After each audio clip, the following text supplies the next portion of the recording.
Hello friends, welcome to topic explain. दोस्तों, आशा है आप सब मस्त होंगे, स्वस्थ होंगे। दोस्तों, आज की वीडियो हम लोग जानेंगे कि क्या म्यूचुअल फंड को पैसे की तरह ट्रांसफर किया जा सकता है कि नहीं किया जा सकता, और इसके क्या फायदे क्या नुकसान है। दोस्तों, हम लोग सभी चीजों को जानेंगे। तो सबसे पहले आप वीडियो को कर दीजिए लाइक और चलिए शुरुआत करते हैं। देखिए दोस्तों, म्यूचुअल फंड को सीधे ट्रांसफर नहीं किया जा सकता है। यानी जैसे हम लोग एक दूसरे के अकाउंट से दूसरे के अकाउंट में पैसा ट्रांसफर करते हैं, इस प्रकार से अब आप स्टॉक को भी, शेयर मार्केट में जो शेयर खरीदते हैं उसको भी आप ट्रांसफर कर सकते हैं, लेकिन आपको म्यूचुअल फंड आप सीधे ट्रांसफर नहीं कर सकते हैं। हाँ, आप म्यूचुअल फंड को स्विच कर सकते हैं। अब स्विच का मतलब क्या है कि एक स्कीम से दूसरी स्कीम में स्विच कर सकते हैं।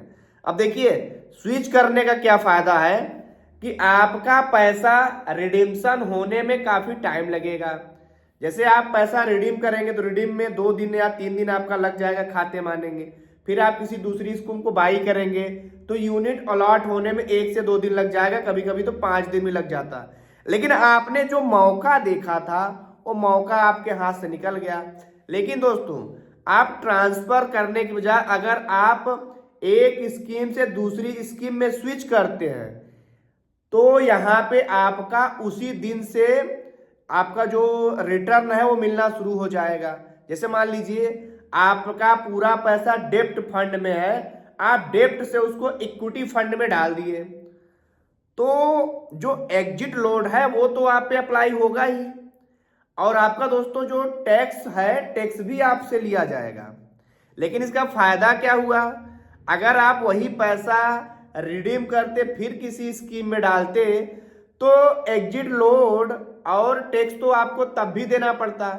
लेकिन अगर आपने एक स्कीम से दूसरी स्कीम में स्विच किया तो यहाँ पे आपको 3 से 4 दिन का टाइम मिल गया। यानी बिना 3 से 4 दिन खराब किए आप जहां पैसा लगाना चाहते थे आपका पैसा वहां पे इन्वेस्ट हो गया और उसी दिन से रिटर्न भी मिलना शुरू हो गया। अच्छा, इसका फायदा क्या होता है, अब मान लीजिए आपको लगा कि यार इक्विटी का फंड अब बहुत तेजी से भागना शुरू होगा, तो आप डेप्ट से इक्विटी में चले गए। अब आपको मान लीजिए जैसे निफ्टी हाई पे एकदम चला गया था, 26,200 से ज्यादा चला गया था, तो उस समय बहुत सारे फंड हाउस के लोगों को पता चल गया कि अब ये बहुत ऊपर आ गया, अब ये नीचे आएगा। तो जो एक्सपर्ट लोग थे अपना इक्विटी वाले फंड को डेप्ट फंड में स्विच कर गए।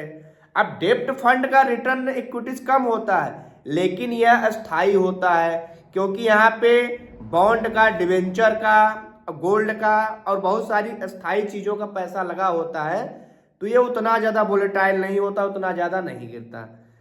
क्योंकि दोस्तों इक्विटी वाला बहुत तेजी से रिटर्न मिलता है और तेजी से नीचे भी जाता है।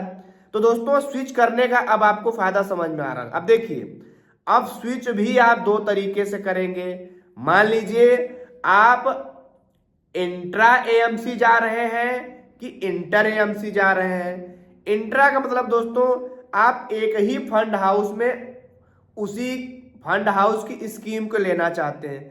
जैसे एचडीएफसी हो गया, एसबीआई हो गया, इनका इक्विटी का भी होता है, डेब्ट का भी होता है, हाइब्रिड का भी होता है। अगर आप सेम फंड हाउस में ट्रांसफर कर रहे हैं, हाँ, तो यहां आपको कुछ फायदा मिल सकता।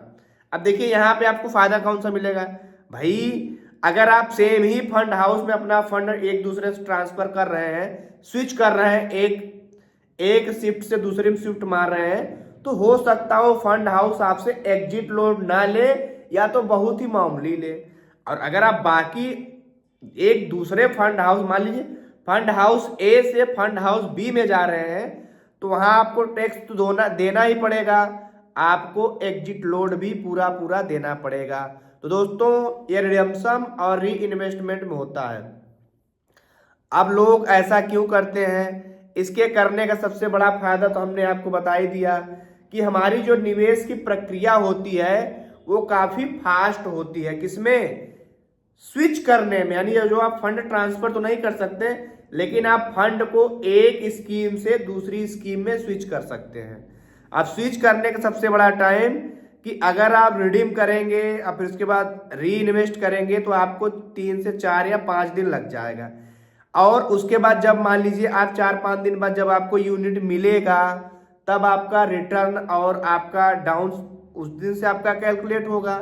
लेकिन चूंकि आपने एक स्कीम से दूसरी स्कीम में तुरंत ही स्विच कर लिया है तो आपका एग्जिट लोड मान लीजिए लगना है तो लगेगा और आपको जो टैक्स देना हो तो देना ही। लेकिन जो बीच में आपने रिटर्न का फायदा उठा लिया, मौके का फायदा उठा लिया, ये आपके एग्जिट लोड और आपने जो टैक्स दिया उससे कहीं ज्यादा है। मान लीजिए आपने 1 लाख रुपए स्विच किया, उसका मान लीजिए आपको 1% एग्जिट लोड देना पड़ा तो आपने 1 लाख दे दिया और चूंकि 1.5 लाख के अंदर आपको छूट भी मिलता है तो आपने इस पे कोई टैक्स भी नहीं दिया। लेकिन आपने उस 1 लाख को डेप्ट से निकाल के इक्विटी में डाला और इक्विटी मार्केट 3 से 4% ऊपर चला गया तो आपका 1,000 खर्चा हुआ था, फायदा तो आपको 5,000 का हो गया और ज्यादा भी होता है। यहां तो मैं आपको 1 लाख का उधार दे रहा हूं भाई, फंड में तो लोगों को करोड़ों रुपए पड़े होते हैं। तो दोस्तों अब आपको समझ में आ गया होगा कि फंड को डायरेक्ट ट्रांसफर नहीं किया जा सकता है, हाँ फंड को स्विच किया जा सकता है और स्विच भी इंट्रा और इंटर वाला होता है। आप सेम में ही करेंगे तो आपको कुछ छूट मिल जाएगी और अदर किसी और के स्कीम में जाएंगे तो आपको कुछ चार्ज देना पड़ सकता है। तो दोस्तों और आपका कौन सा क्वेश्चन है आप हमसे कमेंट में पूछ सकते हैं। तो मिलेंगे किसी अगली वीडियो में, तब तक के लिए जय हिंद।